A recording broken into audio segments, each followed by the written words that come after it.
Hola a todos, bienvenidos a un nuevo vídeo. En esta ocasión nos vamos a ocupar de una serie de novedades que ha introducido Google en sus modelos de inteligencia artificial.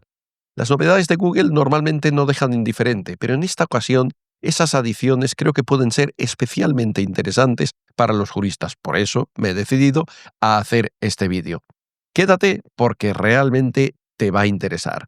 Dentro vídeo.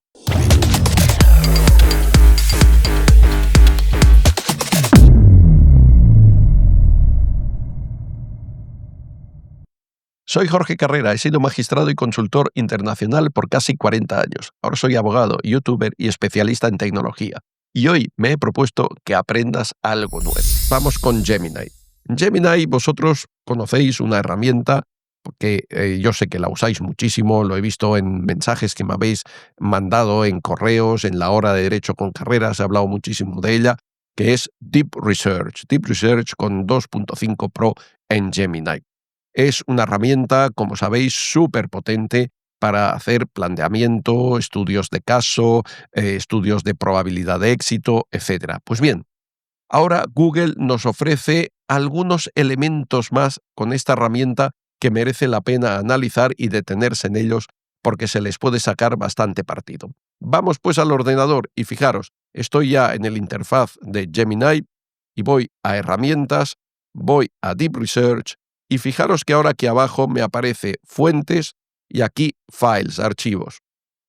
Bueno, en cuanto a las fuentes, si abro el desplegable, me permite seleccionar Search, es decir, busca de Google, el buscador general de Google, me permite seleccionar también mi Gmail, me permite seleccionar mi Drive y me permite seleccionar el chat.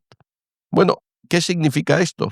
Pues significa que a nuestro Deep Research, a los Deep Research que estamos acostumbrados a hacer con Gemini, ahora le podemos añadir todavía más contexto, pero un contexto muy especial, un contexto que más allá de la Internet, de la búsqueda general, de recursos en Internet, diferentes fuentes y demás, se enfoca o se puede enfocar, lo puedes tú enfocar mediante este tipo de selección a contexto privado tuyo, es decir, a tus correos electrónicos, a tu disco duro virtual en Drive o a tu chat. Y eso, pues obviamente, añade nuevas posibilidades, porque en esos trabajos de investigación que vas a hacer, vas a poder dirigir al modelo a que haga búsquedas y analice contenidos que tienes tú en tu correo electrónico, por ejemplo, documentos adjuntos que tienes en el correo electrónico, contenido de ese correo electrónico, documentos que tienes en tu Google Drive o conversaciones que has mantenido en el chat.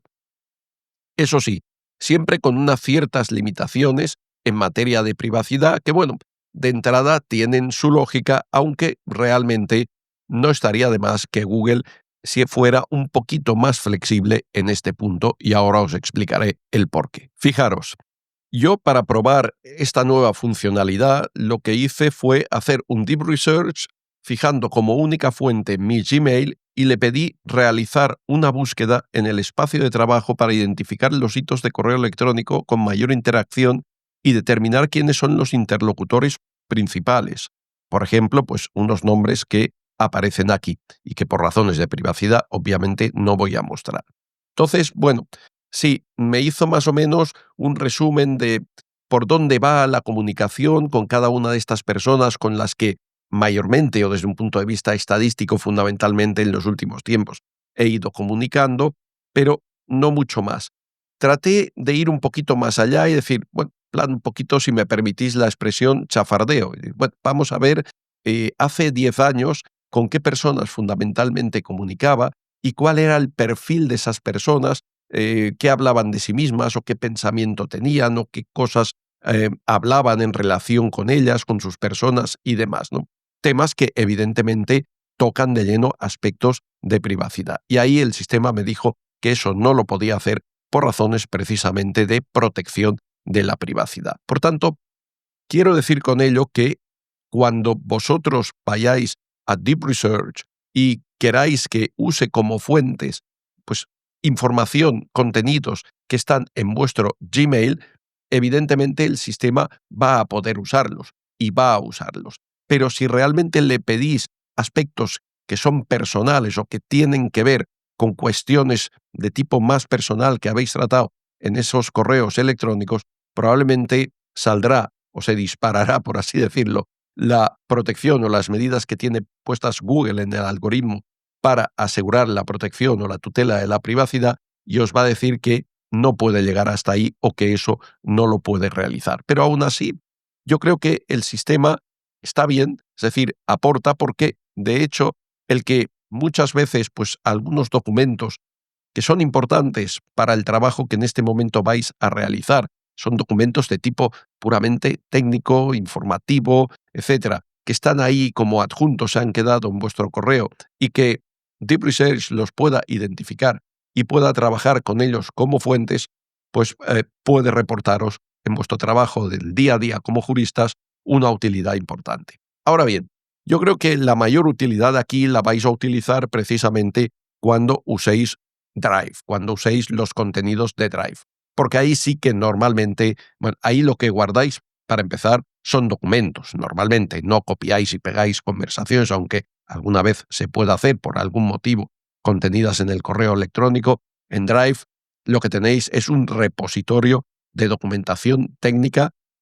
Como juristas, pues probablemente a lo mejor tenéis legislación, pero a lo mejor tenéis jurisprudencia, a lo mejor tenéis artículos doctrinales, científicos, etcétera, y todo ese contenido puede ser usado por Deep Research ahora. Es decir, podéis forzar al modelo para que, además de hacer las búsquedas y de hacer todo el trabajo que tiene que hacer sobre la base de contenidos que están ahí afuera en Internet, también vaya a vuestro disco duro virtual y analice la documentación relevante que ahí tenéis. Y eso nos lleva a una cuestión, por así decirlo, estratégica en la que estoy pensando y estoy empezando a probar y a implementar, que puede ser de utilidad.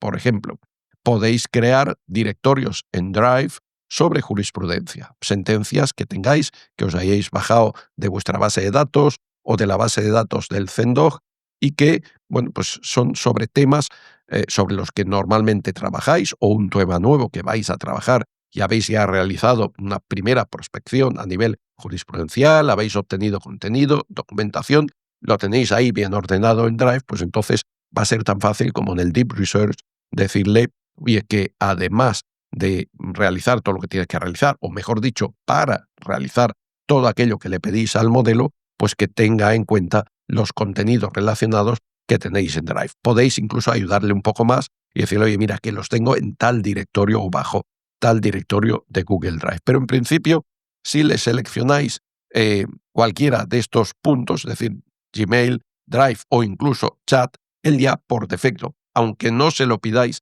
expresamente en el prompt, va a ir a examinar esos recursos y va a buscar y va a analizar el contenido que ahí tenéis para finalmente daros cabal respuesta a lo que le habéis planteado en el prompt. Ahora vas a lamentar no haber usado Drive.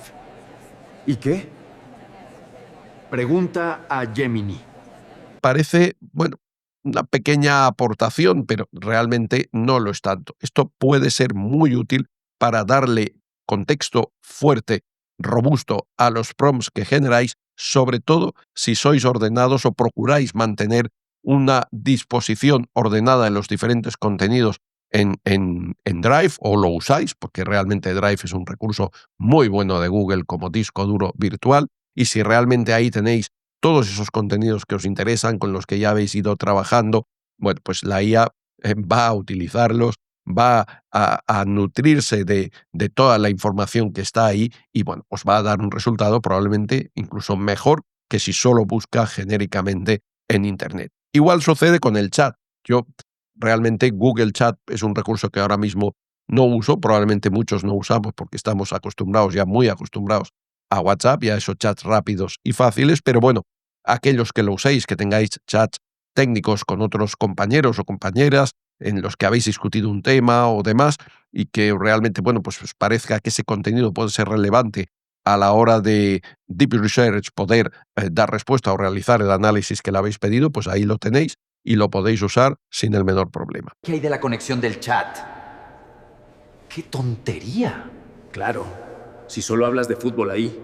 También fijaros aquí en la pantalla que justo al otro lado de las fuentes sale pues otro botón que es de archivos, files. Bueno, realmente este sí que no es ninguna novedad, porque ya aquí en el signo más teníais la posibilidad, ya antes de que Google pusiera esto, de incluir fuentes como contexto para realizar o para ejecutar el prompt que le habéis pedido bajo Deep Research. Pero sí que el tema de esas nuevas fuentes privadas, por así decirlo, puede ser de ayuda y por eso yo creo que es una novedad que, bueno, pues hay que aplaudir el que Google la haya introducido porque realmente puede ayudar. Dicho esto, vamos a fijarnos en otra novedad de Gemini que también me parece muy interesante. Está, bueno, tal vez a lo mejor no focalizada tan hacia el trabajo práctico jurídico, pero sí, por ejemplo, al aprendizaje o al refresco o a la formación continuada que tenemos que siempre realizar o tener muy presente que tenemos que realizar todos los que trabajamos en el mundo del derecho, porque, como sabéis, nuestro conocimiento, aparte de ser muy dinámico, abarca tantas cosas bueno, pues que si uno tiene que de repente trabajar en un área que hacía tiempo que no actuaba en ella y tal, pues probablemente necesita hacer refrescos. Y entonces, bueno, hoy en día las herramientas de inteligencia artificial nos pueden ser muy útiles para estas cosas. Vamos de nuevo aquí al apartado de herramientas y fijaros que ahora tenemos una nueva que se llama Guide Learning, aprendizaje guiado. Bueno, ¿qué es esto del aprendizaje guiado? Pues vamos a verlo de entrada con un ejemplo. Imaginaros un tema, por ejemplo, de esos escabrosos, de esos que, salvo a los muy especialistas, de entrada, cuando uno le toca, dice, bueno, esto, vamos a ver, me tengo que poner a un día o lo tengo que repasar, porque, en fin, es uno de esos temas que no son de los más comunes, el derecho concursal. Eh, Vamos a decirle que quisiera refrescar mis conocimientos sobre el trámite procesal de incidentes en el proceso concursal. Bien, entonces, bueno, concursal, este corrector, ahí va. Bueno, entonces estamos en Guide Learning y vamos a ver lo que hace el sistema. Le damos, está ya trabajando, explorando ahora el contenido. Evidentemente le habría podido subir y facilitar más el contexto. Voy rápido, podía haberle subido el texto refundido de la ley concursal, podía haberle subido, pues no lo sé, jurisprudencia relacionada con la creación o la promoción de incidentes dentro del procedimiento concursal, podía haber hecho muchas cosas para facilitarle la labor, pero bueno, en principio es solamente una demo. Bueno, vamos a repasar juntos, dice, el incidente concursal, es decir, de alguna manera tengo ahí, pues por así decirlo, a un trainer, a un profesor que va a trabajar conmigo y me va a ayudar a aprender, o en este caso, por mejor decir, a refrescar la memoria sobre un tema pues en el que no trabajaba desde hacía tiempo o que es algo nuevo para mí, de, oye, pues me interesa conocer esto. Dice, bueno, esto es el mecanismo clave para resolver las disputas que surjan dentro del proceso concursal principal. Te iré guiando para que recordemos sus fases. En esencia, dice, el incidente concursal funciona como un juicio declarativo, verbal u ordinario, según la materia, pero adaptado a la agilidad que requiere el concurso.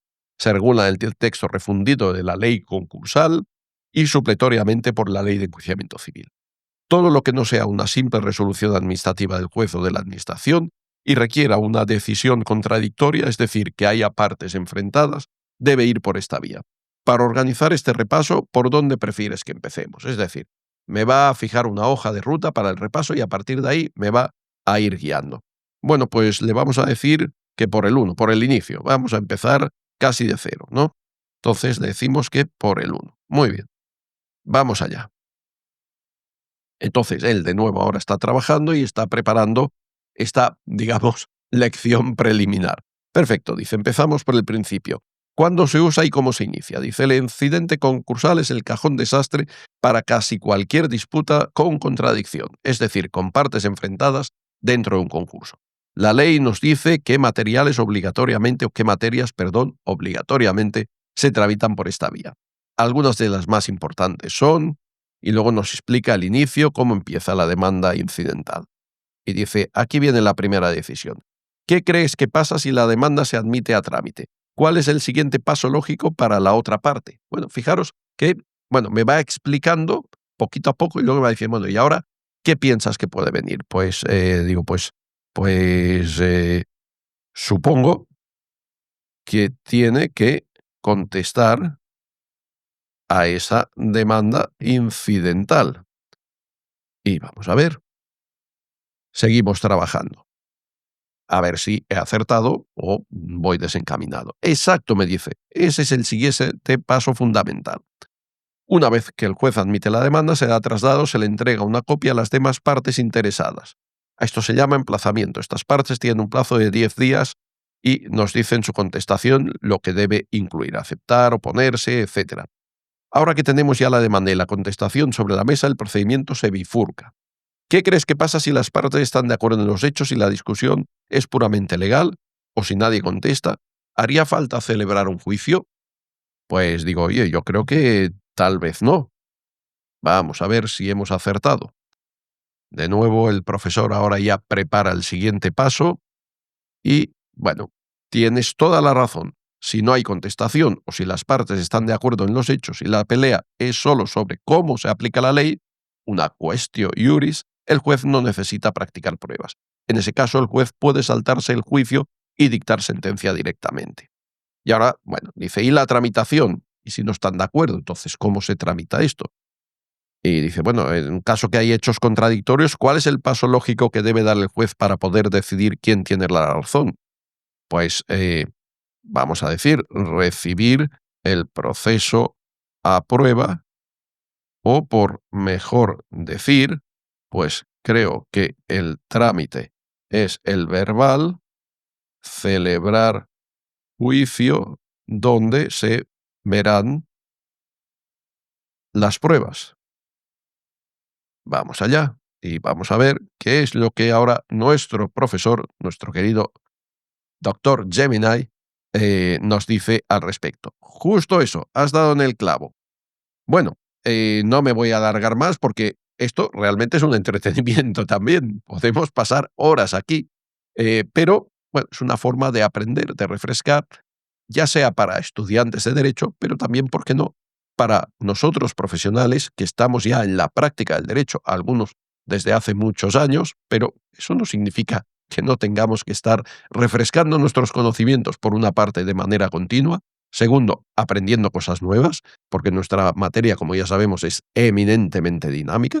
Lo que servía ayer ya no sirve para mañana y, este tipo de herramientas nos pueden ser de utilidad. Así que en eso consiste el Guide Learning que ha introducido Gemini en su modelo y que, de nuevo, puede parecer también una pequeña mejora, un pequeño paso, pero que aporta y que ayuda. How incredibly well you mastered the case. Guide learning, dear. Y ahora vamos con Notebook LM, porque Notebook LM también tiene alguna novedad. Así que vamos a entrar en Notebook LM y vamos a ver en qué consiste esta novedad. Mirad, yo he creado un notebook sobre datos abiertos y reutilización de información pública en Europa. Un tema que me interesa bastante últimamente. La semana pasada seguramente visteis el vídeo sobre el CENDOG y el tema de la mayor o menor apertura en la base de datos de jurisprudencia, el tema de las descargas pasivas y demás. Para realizar este vídeo, obviamente, refresqué y analicé todas estas cuestiones. Entre otras cosas, creé este notebook con toda una serie de fuentes que tienen que ver con la materia que a mí me interesa ahora analizar y estudiar. Y fijaros que en el apartado de estudio, en la columna de la derecha, Notebook LM, además de contener los botones que ya conocemos para la generación de audios, para la generación de vídeos, de mind maps o de reportes o informes y de quizzes, de preguntas, tiene las flashcards. Y ese es un tema que tenemos que tratar. Las flashcards, que son como fichas para aprender. Es también, yo diría como un pequeño juego, pero que puede ser bastante útil, de nuevo, para refrescar, para aprender, para resolver dudas. Entonces, ¿Cómo se crean las flashcards? Bueno, pues tú tienes un notebook LM con un contenido y puedes darle directamente al botón y te va a crear una serie de fichas con preguntas sobre la materia de que trata el notebook. Y además cada ficha luego puedes pinchar y tiene la respuesta por si no lo sabías y compruebas si realmente pues estabas en lo cierto o no estabas en lo cierto. Pero además de esto, como siempre tiene el lápiz aquí en el margen superior derecho del botón, que es la parte importante, porque eso es lo que nos va a permitir definir y acabar de perfilar la creación de esas fichas de aprendizaje o flashcards. Por ejemplo, tenemos la posibilidad de definir la cantidad, menos, estándar o más. O sea, queremos pocas, queremos una cantidad más o menos estándar o queremos muchas fichas. El nivel de dificultad, fácil, medio y difícil. Bueno, podemos ir progresando, ¿no? Podemos crear una serie de fichas, si el tema ya más o menos lo conocemos, a lo mejor partiendo del nivel medio, y si ya el nivel medio creemos que lo dominamos, y bueno, pues vamos a ver hasta dónde llego, ¿no? Y crear el modo hard, el modo, digamos, duro, de nivel elevado. Además, también permite introducir un pequeño prompt, y eso nos permite acabar de afinar muy bien el objeto o el objetivo de las flashcards, porque, por ejemplo, aquí hablamos de datos abiertos y reutilización de información del sector público, pero es una materia acotada, pero amplia en sí misma. A lo mejor me interesa focalizarme en los poderes judiciales, o me interesa focalizarme en un determinado tipo de administración, o me interesa que focalice las flashcards y, por tanto, las preguntas en un determinado aspecto de la reutilización. Por ejemplo, las acciones que se pueden emprender cuando los niveles de transparencia de gobierno, digamos, abierto no son los correctos o los niveles de acceso no son los adecuados. ¿Qué posibilidades tiene el administrado frente a la administración? O a lo mejor me interesa algo muy general, con lo cual luego pues yo ya no le pongo prompt y me hará preguntas pues, sobre toda esa materia en general. Por tanto, esa posibilidad de customizar o, por mejor decir, perfilar a gusto del consumidor las flashcards que vamos a crear, pues yo creo que es una opción muy buena. Yo he creado unas a modo de ejemplo, que el sistema demora un poquito en crearlas y para no entretener el vídeo, pues tengo ya unas creadas que son estas de aquí.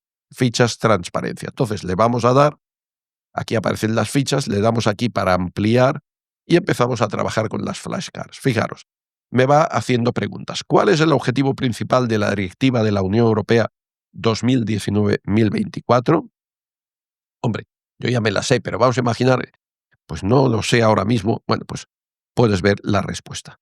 Establecer un marco normativo para la reutilización de la información del sector público, promoviendo el uso de datos abiertos y estimulando la innovación. Avanzamos a la siguiente flashcard. Según la Directiva 2019-24, ¿qué principio debe regir la creación de datos por parte de los Estados miembros?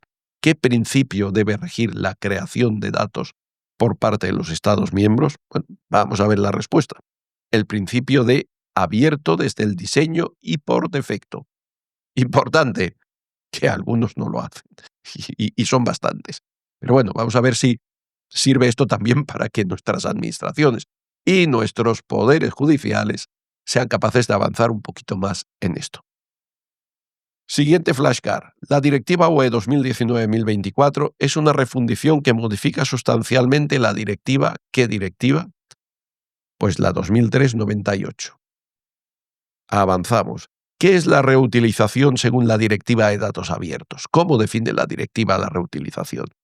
Bueno, pues no sé seguro si me lo sé, voy a ver.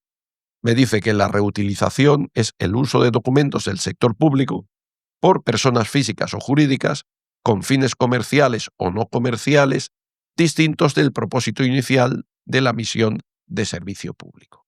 Y así podría ir avanzando en todas mis flashcards. Fijaros que aquí, en este caso, probé la opción muchas, crea muchas, y creó 100 flashcards. O sea, casi nada. Todo un examen y además esta era de nivel alto. Así que, bueno, un examen realmente considerable, un examen que probablemente no todos conseguirían pasar. Quizá haría falta aquí alguna cosa, como por ejemplo que en este entorno bueno, nos permite votar el contenido, si está bien o si creemos que podría ser mejor, pero también quizá vendría bien algún tipo de marcador o de indicador de las respuestas que he acertado, las respuestas que he fallado. Bueno, yo supongo que este tipo de cosas pues, es posible que con el tiempo se incluyan. Pero en fin, esta es una novedad, la novedad a la que yo hoy me quería referir, introducida por NotebookLM, que, de nuevo, yo creo que es interesante para todos, para aquellos que están todavía en su área, en su fase de formación, por su temprana edad, en el mundo del derecho, o aquellos que ya la edad no es tan temprana, pero estamos en el día a día y necesitamos también refrescar y a veces aprender. Así que, bueno, probarlo y bueno, me gustará saber vuestros comentarios al respecto. ¿Qué tal el examen de Derecho Civil? Fantástico. Estudié con las flashcards de Notebook LM. Te lo recomiendo para la próxima. Y ya sabes, si este vídeo te ha gustado, si te ha dado una idea importante, haz justicia con este canal, dale al like, regístrate, toca la campanita y, por supuesto, no dejes de seguirnos, no dejes de ver nuestros vídeos. Y, entre tanto, pues utiliza Jurisprom y nos vemos en el próximo vídeo.